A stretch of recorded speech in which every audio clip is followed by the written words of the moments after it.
When I first heard the news, it didn't come from my daughter. It came from my neighbor, of all people. It was an ordinary Tuesday morning in October. The air outside was cool, the kind that smells faintly of rain and fallen leaves. I was sipping coffee when there was a quick, urgent knock at my door. Mrs. Hampton, my elderly neighbor, stood there. Her face lit up with excitement and her phone clutched tightly in her hand. "Ethan," she said, smiling wide. "I had no idea your daughter got married. The photos are stunning." For a second, I thought I'd misheard her. "Married," I repeated, setting my mug down. She turned her phone toward me. There on her screen was my daughter, Claire, in a white wedding gown that shimmered under soft golden lights. Standing beside her, looking like he belonged on a magazine cover, was her fiancé, now husband, Adrian. Around them, a lavish crowd clapped and cheered beneath crystal chandeliers. "When was this?" I asked, trying to steady my voice. "Yesterday," she said, her eyes still glued to the photos.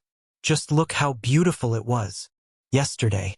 My only daughter had gotten married yesterday, and I hadn't even known she was engaged." My knees went weak. The world seemed to narrow into a tunnel as I handed Mrs. Hampton her phone back, mumbling a "thank you" I didn't mean. The moment the door shut, I fumbled for my own phone. Claire's number straight to voicemail. Again and again. Finally, I tried Adrian. He answered on the third ring, his tone casual. "Hey, Ethan. Everything okay?" I could barely form the words. "I just saw the wedding photos. You and Claire. You got married yesterday?" A pause. Then a sigh. The kind people make when they're mildly inconvenienced. "Yeah, it was a small event. Just close friends. We didn't want anyone there who might make things uncomfortable." "Uncomfortable?" I asked, stunned. He hesitated before continuing. "You know, Claire wanted everything perfect, elegant, only people who fit the atmosphere." I felt those words cut through me like glass. People who fit the atmosphere. "I'm her father," I said, my voice cracking. "I know," he replied quickly.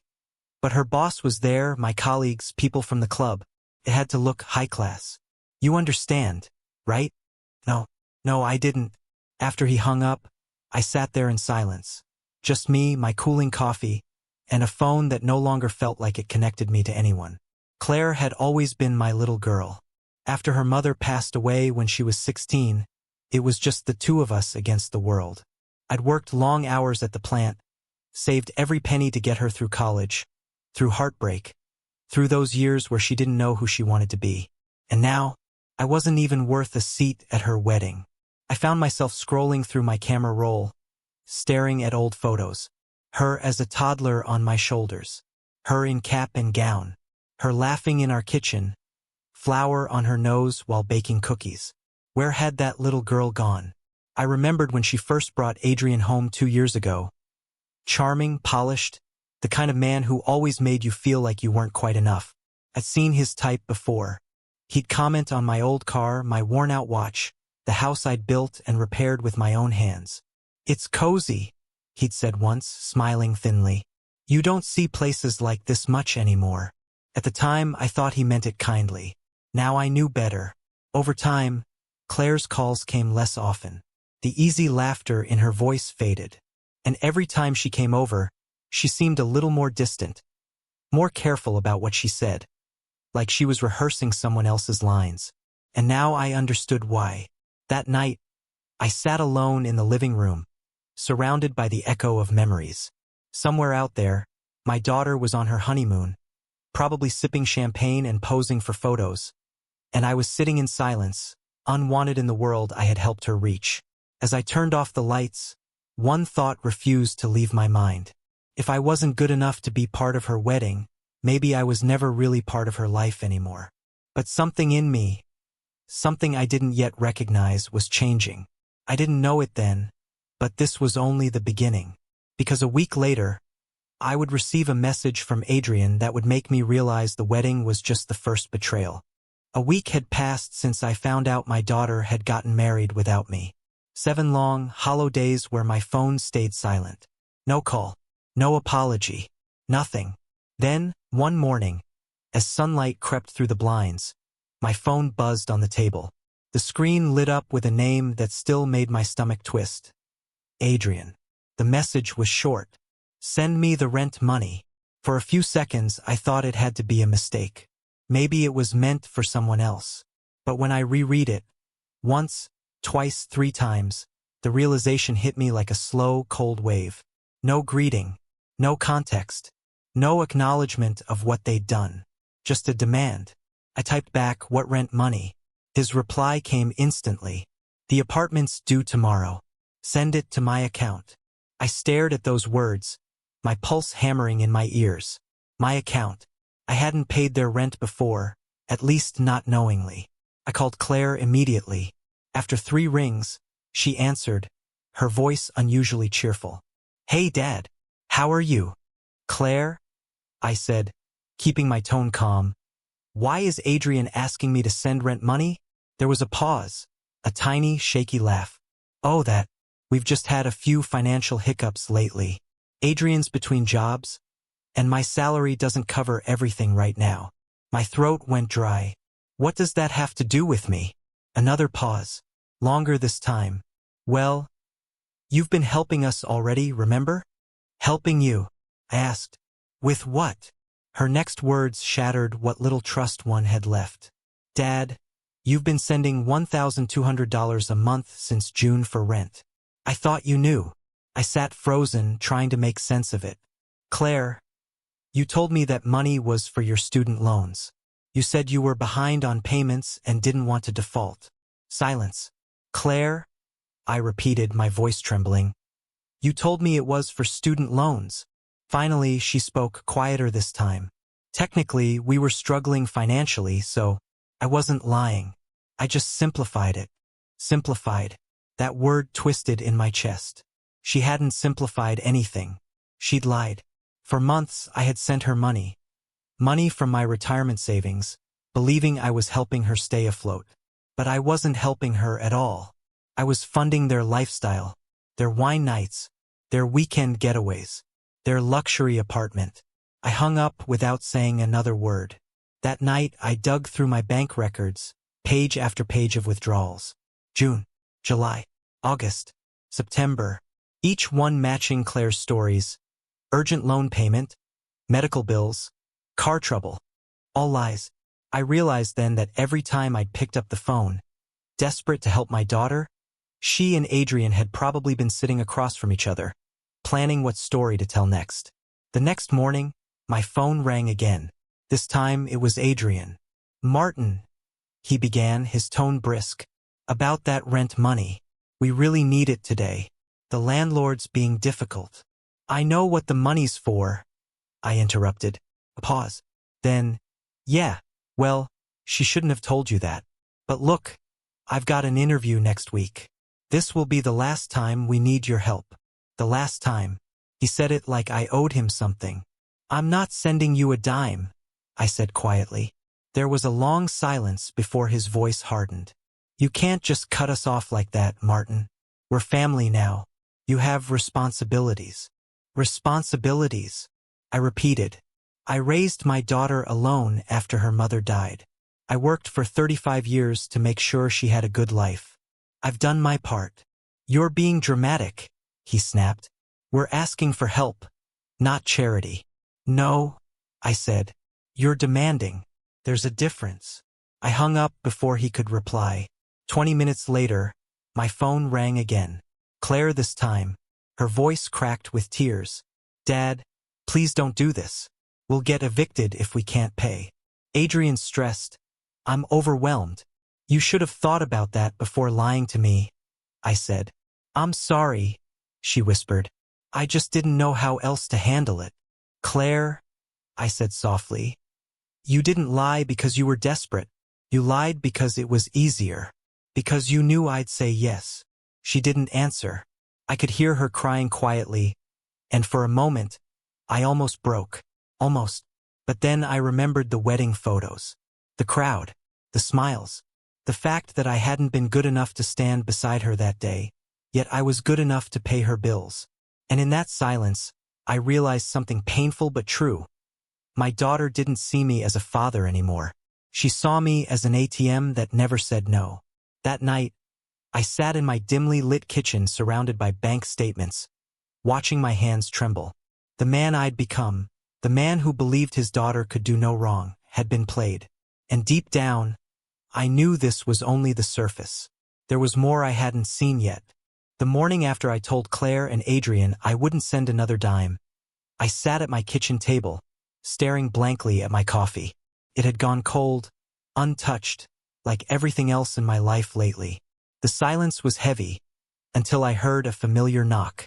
It was Mrs. Hampton again, my neighbor. Her presence always came with good intentions, but today, it would carry the weight of something else. "Ethan, dear," she said cheerfully as she stepped closer. "I hope you don't mind. I showed my sister those wedding photos of Claire. She's been asking if you have any more pictures from that stunning venue." My stomach tightened. "I don't have any pictures," I said quietly. "Oh, well, maybe Claire hasn't shared them yet," she said. "But goodness, that venue, the Grandview Estate, wasn't it? That must have cost a fortune. I heard it's around $20,000 just to book." The words hit me like a punch. $20,000. She kept talking about the white orchids, the champagne fountains, the 60 guests dressed like royalty. But her voice faded into a low hum. All I could think about was that price tag. 20,000 for a venue, thousands for flowers, dozens of guests, all while I sat at home, blinds closed, not even knowing my daughter was getting married. When Mrs. Hampton finally left, I sank into my chair. My thoughts felt like static. Adrian had told me it was a small, private ceremony. He'd said, "Only special people." Apparently that meant everyone but me. But if it wasn't small, then who had paid for it? I opened my laptop, my hands trembling slightly as I searched for Claire's name on social media. Her account popped up instantly at Claire M Designs. It wasn't private. There it was, the entire wedding album laid out for the world to see. Her caption under the first post read, "The most perfect day with the most perfect man. So grateful for everyone who made it magical." Everyone. I scrolled through the photos. Claire and Adrian kissing beneath a floral archway dripping with white orchids. Guests laughing around tables decorated with gold accents and crystal glassware. Her new in-laws smiling proudly. And not a single trace of me anywhere. Then one comment stopped me cold. "Your parents really threw the wedding of the year, Adrian. Your mom's taste is impeccable." So that was it. Adrian's parents had paid for it. The same parents who, according to him, thought I'd embarrass the family. The same ones who apparently decided my presence would ruin their perfect aesthetic. I leaned back in my chair, staring at the ceiling, trying to make sense of it all. I had raised Claire on my own. I'd paid for her education, her first car, even her rent, apparently without knowing it. But when it came to the biggest day of her life, I wasn't even worth an invitation. I couldn't stop myself. I kept scrolling through her account, back months before the wedding. Photos of expensive dinners, wine tastings, shopping bags from luxury stores. She looked happy, carefree. In one photo, she was seated at a candlelit restaurant beside Adrian's parents. The caption read, "So lucky to have in-laws who treat me like their own daughter." Like their own daughter. Meanwhile, I had been sitting at home, wiring money to her every month to help her get by. I closed the laptop and pressed my hands over my face. The ache in my chest felt heavier than I could bear. Later that evening, I called my neighbor Jim. His son worked at the same art gallery where Claire had a job. "Jim," I asked, trying to sound casual, "how's business at that gallery these days?" "Oh, booming," he said. "My son says they're packed every weekend, high-end clients, good commissions. Claire's doing great there, by the way. Management's already eyeing her for promotion. She's making close to 60 grand now." My stomach dropped. 60,000 a year. That was more than I'd earned my last few years before retirement. And yet, she told me she could barely afford her student loans. When I hung up, I drove to their address, a place I'd never visited. It wasn't just an apartment. It was a high-rise in the most expensive part of town, complete with valet parking and a doorman. That's when I understood. My $1,200 a month wasn't covering their rent. It wasn't even close. It was pocket change to keep me feeling useful, to keep me on the hook. I sat in my car outside that building for nearly 20 minutes, watching people walk in and out, dressed in designer clothes. Every time the glass doors opened, I caught a glimpse of the marble lobby inside, glittering like a monument to everything I'd never been. That night, I couldn't sleep. I kept replaying every moment in my head. The lies, the laughter, the ease with which my daughter had learned to deceive me. Somewhere between the ticking of the clock and the whisper of wind outside, I realized something I didn't want to believe. It wasn't just Adrian. Claire was choosing this. The next morning, my phone rang again. It was Claire. Her voice carried that soft edge, the one she used when she wanted something. Dad, Adrian told me you sent him a strange message. What did you mean when you said, I didn't tell you everything? I stared at the phone for a moment before answering, my voice steady. It means there are things about my finances you don't know. There was a long pause on the line. I could almost hear her breathing quicken. What kind of things? The kind, I said quietly, that might surprise you. Dad, you're scaring me. Are you in trouble? Are you short on money? Her concern sounded rehearsed, like a line from a script she'd practiced in the mirror. No, I replied. I'm fine, but I want to ask you something simple. How much is your rent? Why do you need to know that? She asked instantly. Because I've been sending what I thought was your rent money for months, and I think I deserve to know what it's actually paying for. She hesitated before finally saying, It's $2,800. My hand tightened around the phone. I'd been sending them $1,200 a month, thinking it was the full amount. So not only had they lied, they'd lied badly. Claire, I said, you told me Adrian lost his job. When was that? April, she said softly. April, I repeated. And you didn't ask me for help until June. Well, we tried to handle it ourselves, she said quickly. But it got hard. You know how expensive everything is. Then maybe you should have moved somewhere less expensive, I said. She didn't respond. I could picture her sitting there beside Adrian, both of them looking at each other, trying to decide how to spin this conversation in their favor. Dad, it's not that simple, she finally said. Adrian's parents expect us to live a certain way. They have standards. If we downsize, it'll look bad. I let out a short laugh. Not because it was funny, but because it was so pathetic. His parents paid $20,000 for your wedding, Claire, and yet you're asking me to cover your rent. She didn't answer. You know what I realized last night? I said. Adrian's family won't give you money, but they'll take my pride instead. Dad, that's not fair. It's true, I replied. They don't want to enable their son's irresponsibility, so they've let me do it. You and Adrian have been living like royalty while I've been draining my savings. Her voice trembled slightly. Dad, please don't say that. You've always been so generous. Generous? I interrupted. Claire, generosity is when you ask honestly, not when you lie. She fell silent again. For a brief moment, I almost pitied her. I could hear the conflict in her breathing, the guilt fighting against the comfort of her lies. But then she said something that made me realize just how far she'd fallen. Dad, I love you, but I have to think about my future, about fitting into Adrian's world, fitting into his world, not mine, not ours. After we hung up, I sat staring at my phone for a long time, letting the weight of those words sink in. That night, I did something I hadn't done before, something that changed the balance of power between us. I began researching articles, legal guides, and first-hand accounts from people my age who'd been financially exploited by their own children. What I read made my skin crawl. There were entire forums filled with stories just like mine, parents manipulated by adult children using guilt and emotional blackmail. It always started the same way. A small request framed as an emergency. Then another. Then another. Until it wasn't help anymore, it was control. Each story followed a chilling pattern. Lies about expenses, emotional manipulation, empty promises of repayment, gradual isolation from friends who might notice the abuse. And every single one ended the same way. The parent lost more than money. They lost themselves. That realization hit me like a jolt. I wasn't powerless here. I still had something Adrian and Claire wanted, my support, my silence. And now I finally understood how to use it. So I made a plan. I stopped responding to Adrian's texts, ignored his calls, let his frustration build. For 3 days, I kept quiet, knowing that silence was stronger than any threat. And on the morning of the 4th day, I heard the sound I'd been expecting.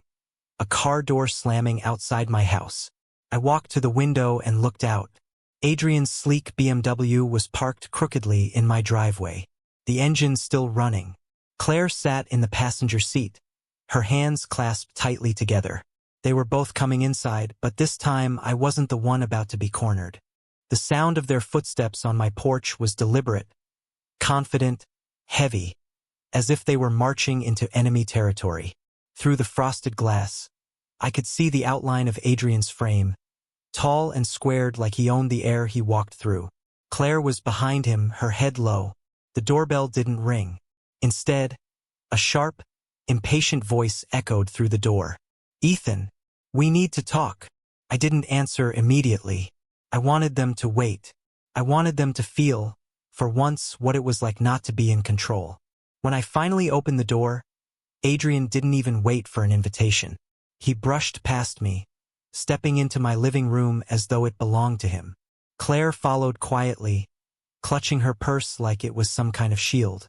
"Sit down," Adrian ordered, gesturing toward the couch, my couch. "I'll stand," I said evenly. He scoffed. "Fine, let's get to it. This little game you're playing, the cryptic messages, the silence. It ends now. We need that rent money." I folded my arms. "You mean the rent money I've been sending for months? The money you both lied about?" Adrian's jaw tightened. "We already explained. It was just a misunderstanding. But that doesn't change the fact that we're short on cash, and the landlord doesn't care about your feelings." I took a slow breath. "Tell me, Adrian, what kind of man lets his wife beg her father for money while he sits back and does nothing?" His tone sharpened. "Watch it, old man." Claire's eyes darted between us. "Please, both of you." But I didn't let her finish. "No, Claire. He's been running this show long enough. It's time he heard the truth." Adrian laughed under his breath. "The truth? You think you're some kind of hero now? You've been retired for what, 2 years? Living alone in this small house? You don't have expenses. You can afford to help." "Whether I can afford it isn't the point," I said. "The point is I shouldn't have to. You're her husband. You take care of her now." He leaned forward, his smirk returning. "And you're her father. That comes with responsibilities." I could feel my pulse rising, but I kept my voice low. My responsibility was to raise her right, to teach her honesty. "Looks like one of us failed." Adrian stood up abruptly. "You know what your problem is, Ethan? You're bitter. You can't stand that we're living a better life than you ever did. So instead of supporting us, you're trying to drag us down to your level." I laughed. A quiet, bitter sound that surprised even me. "My level? You mean the level where I pay my own bills? Where I live within my means?"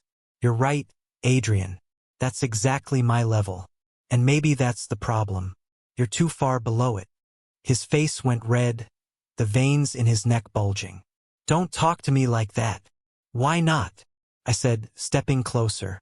"You've been talking down to me since the day I met you.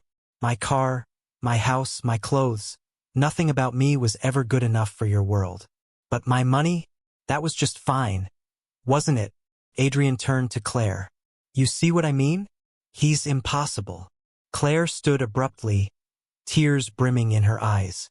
"Stop it. Both of you. Please." I looked at her, really looked at her. The daughter I'd once carried on my shoulders now stood in front of me like a stranger. "Claire," I said softly, "why do you keep defending him?" "Because I love him," she shouted. "Because he's my husband, and we're trying to build a life together." "With my money?" I asked. Her face crumpled. "It's not like that." "Then explain it to me," I said. "Because every time you've needed help, It's been my phone that rings. Not his parents. Not your friends. Mine. Adrian ran a hand through his hair, trying to compose himself. You're overreacting. It's just money. Families help each other. I stepped closer until we were face to face. Then where was your version of family when I was left out of my daughter's wedding? That shut him up. For a moment, the only sound was the faint hum of the refrigerator from the kitchen. Claire's sobs were small and broken. Finally, Adrian exhaled and dropped onto the couch. Fine. You want the truth? My parents cut me off. They think I'm irresponsible. So yeah, I turned to you. You're the only one who'd actually help. And lying to me was part of the plan? I asked. He shrugged. If we told you it was rent, you'd have said no. So we told you what you needed to hear. That's not help, I said. That's manipulation. Call it what you want, he said. But we needed you, and now you're refusing to help your own daughter. That's on you. I shook my head slowly. No, Adrian. What's on me is 30 years of sacrifice for a child who's forgotten what family really means. He stood, his voice rising again. You're making a big mistake. Don't come crying to us when you realize you've pushed everyone away. I looked at Claire, who stood silently at the door. I'm not pushing anyone away, I said quietly. I'm just finally learning to close the door on people who use me. Adrian's eyes narrowed, his tone dropping to a threat. When you're old and need someone to take care of you, remember this moment. I stared at him. Don't worry, Adrian. I'd rather be alone than owned. They left in silence. The sound of the BMW's engine faded down the street, leaving only the faint hum of the air conditioner and my heartbeat in the quiet. For the first time in months, I didn't feel weak. I felt free. That night, I sat alone in the quiet hum of my living room. The house felt different, not empty, but calm. The storm that had been brewing inside me for months had finally settled into a kind of cold, deliberate clarity. Adrian's words still echoed in my mind. When you're old and need someone to take care of you, remember this moment. It wasn't a threat about money anymore. It was a warning that my relationship with my daughter was now something he could use to control me. But he'd miscalculated. For years, I'd allowed guilt and love to blend into one confusing mess. I thought being a good father meant giving, no matter the cost. But that night, as I replayed his smug tone in my head, I realized I'd been giving to the wrong people. I walked to my desk, turned on the small lamp, and pulled out a blank sheet of paper. For the first time in my life, I wrote a letter not from guilt, but from self-respect. Claire, I love you. I always have, and that won't change. But love doesn't mean letting someone use me. From now on, I won't be sending you or Adrian any more money. If you ever want to rebuild what we've lost, it'll have to start with honesty, not excuses. I'll always be here as your father, but not as your wallet. Dad. I set the pen down, reread it once, and felt something inside me unclench. It wasn't anger. It wasn't pride. It was peace. I didn't mail the letter that night. I wanted to be sure. But when I woke up the next morning, I didn't doubt my decision anymore. I sealed the envelope, placed a stamp on it, and dropped it in the mailbox before I could change my mind. And with that simple act, a quiet walk to the end of my driveway, I took back control of my life. 3 days passed. My phone lit up countless times, but I didn't answer. I knew what the messages would say. Pleading, guilt-tripping, bargaining. I'd heard them all before. Then the calls stopped. For a while, there was silence. Felt good. I started sleeping again, walking every morning, talking to neighbors without feeling that pit of shame in my stomach. I even picked up a hobby I'd abandoned years ago, woodworking. The smell of sawdust and varnish filled my garage again, reminding me that peace doesn't come from wealth or status. It comes from knowing your boundaries. But peace never lasts forever, not when you've taken control away from people who feed on it. 2 weeks later, at exactly 7:30 a.m., the pounding started. It wasn't a knock. It was violent, impatient, the kind that rattles the whole doorframe. Ethan, Adrian's voice thundered through the wood. Open this damn door. We need to talk. I froze for a second, then calmly set down my coffee. Through the peephole, I saw them. Adrian looked furious, pacing like a caged animal. Claire stood behind him, eyes red, her shoulders shaking. I opened the door just enough to meet his glare. "We got your letter," Adrian said, waving the crumpled envelope in front of me like evidence in a courtroom. "What the hell is this supposed to mean?" "It means exactly what it says," I replied. "I'm not sending you money anymore. You can't just cut us off," he shouted. "We're family. Family doesn't lie for months," I said quietly. Claire's voice cracked. "Dad, please. We're about to lose everything." "Everything?" I asked. "Your expensive apartment? Your designer furniture? Your image? Our home?" she whispered. "We're going to lose our home." I stepped aside, pointing toward the world outside. "Then maybe it's time to find one you can actually afford." Adrian's face turned red. He pushed past me into the house without being invited. "You're acting like a child. This isn't how adults handle things." I nodded slowly. "You're right. Adults pay their bills. Adults tell the truth." He laughed bitterly. "You're unbelievable. You think you're better than us?" "No," I said, my voice calm. "I just think I've finally learned better." "Listen to me," he said, his voice hardening. "You can't do this. You're living alone in a house too big for you. You've got retirement savings just sitting there. You don't even need that money."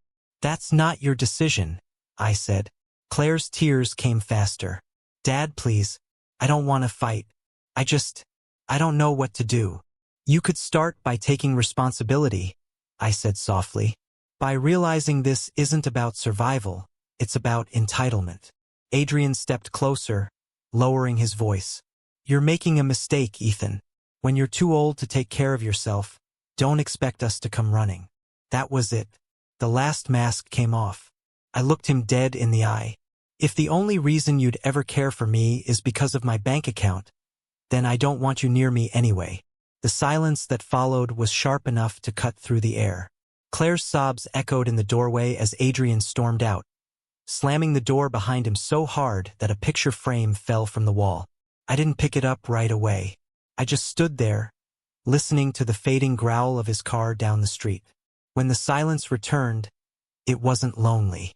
It was powerful. For the first time in years, I was no longer afraid of losing them, because I realized they'd already been gone for a long time. 2 quiet months passed after that storm of a morning. No calls, no texts, no messages slipping through the cracks of guilt. For the first time in a long while, I felt like my life was my own again. The mornings were calm. Just me, a cup of coffee, and the rustle of wind through the trees outside. I started going for long walks, talking to neighbors I'd ignored for years, even volunteering at the local community center. My world had shrunk, but in that shrinking, it had become peaceful.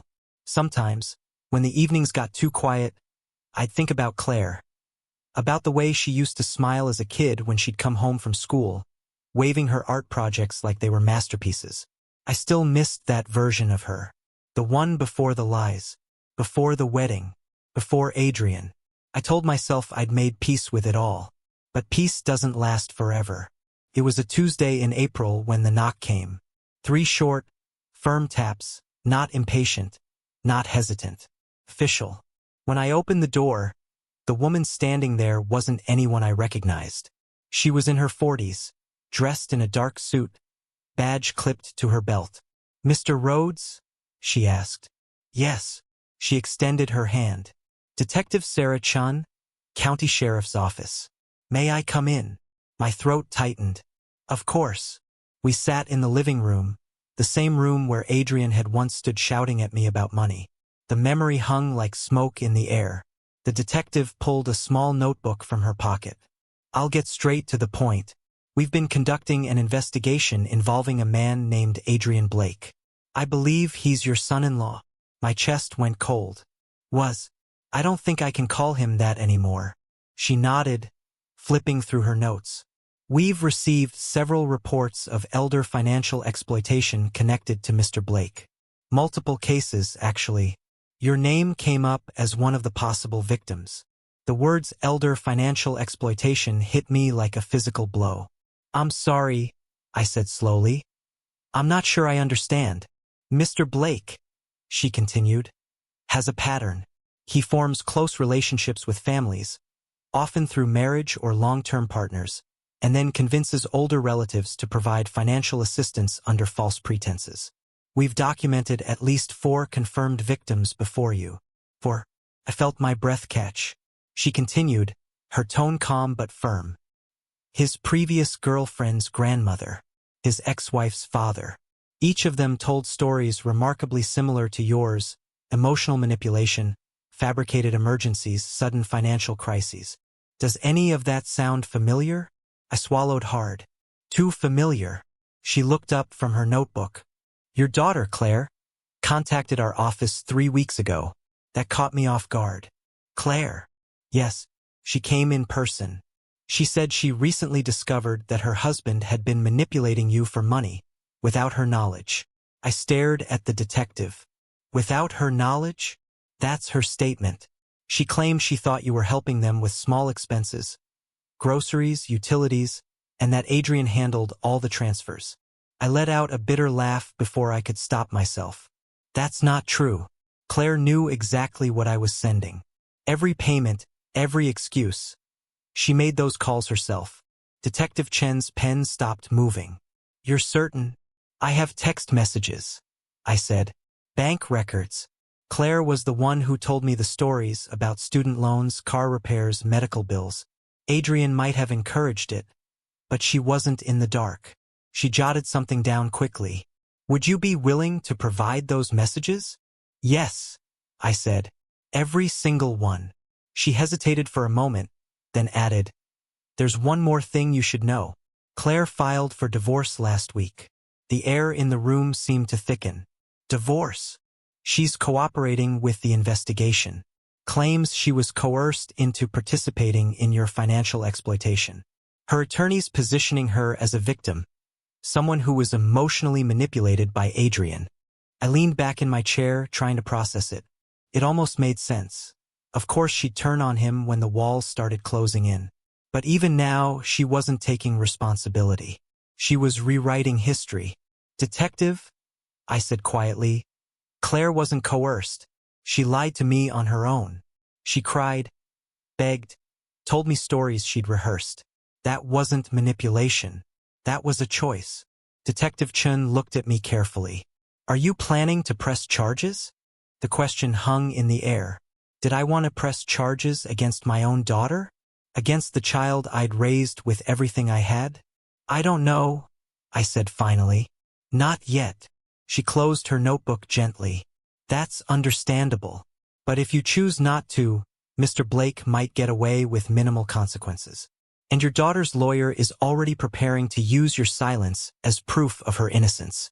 When she left, I sat in the same spot for nearly an hour, staring at the wall where that photo frame had fallen weeks ago.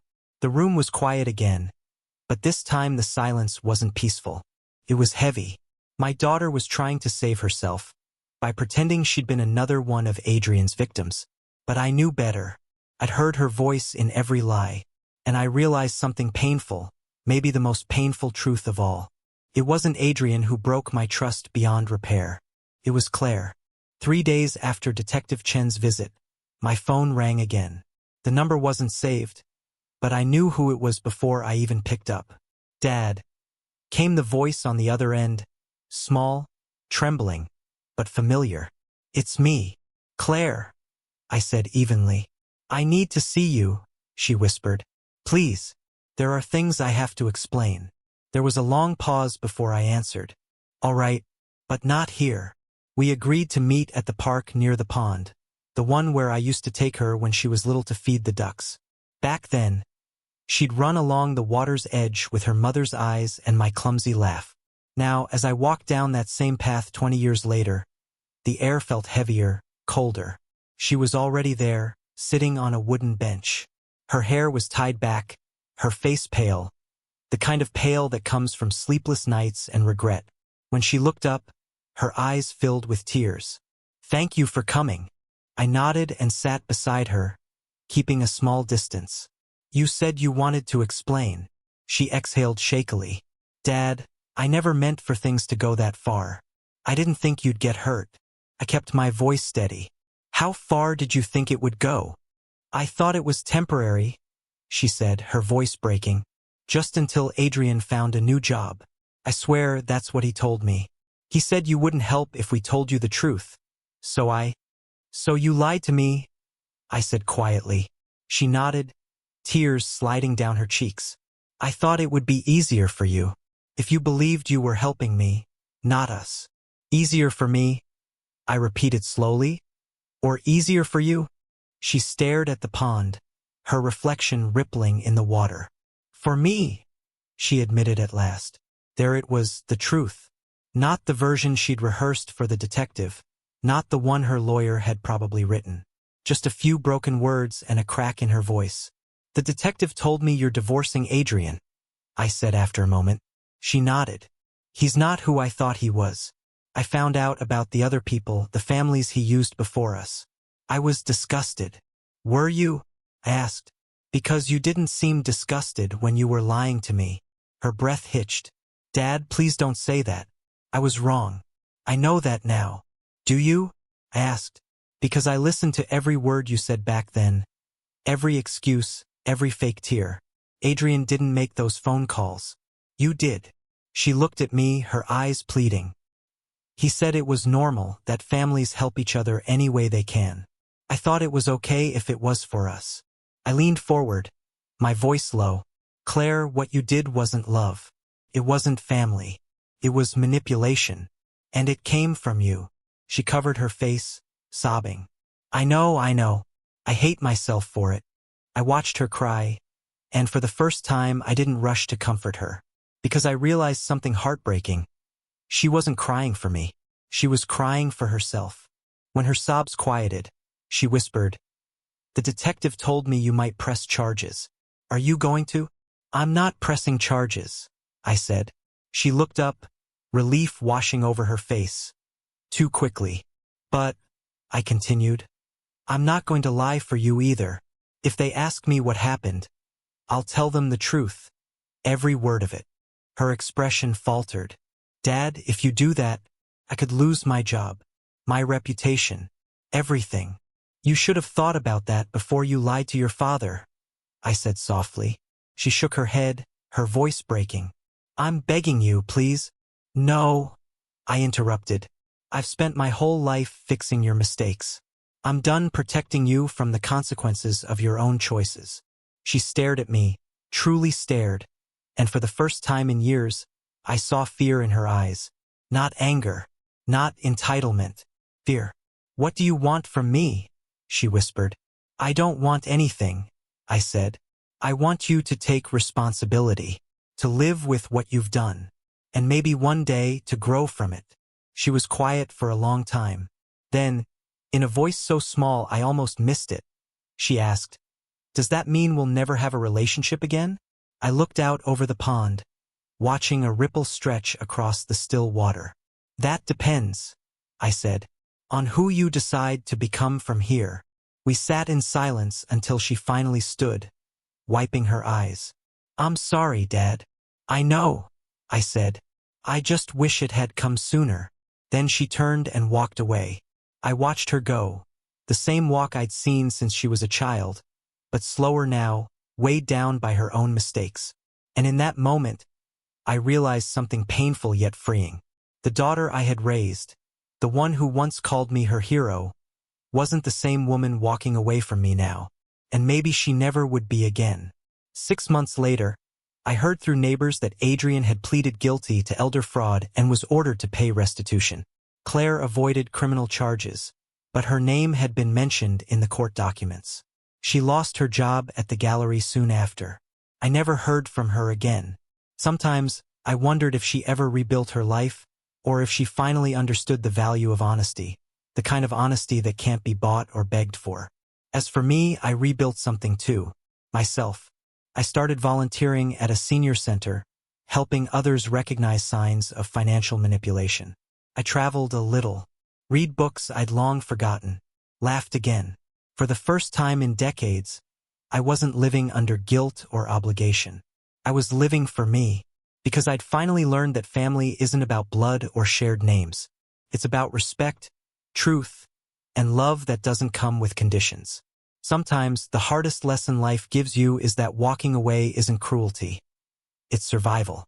And when I look in the mirror now, I no longer see the father who was too forgiving, too trusting, too afraid to say no. I see a man who finally remembered his worth.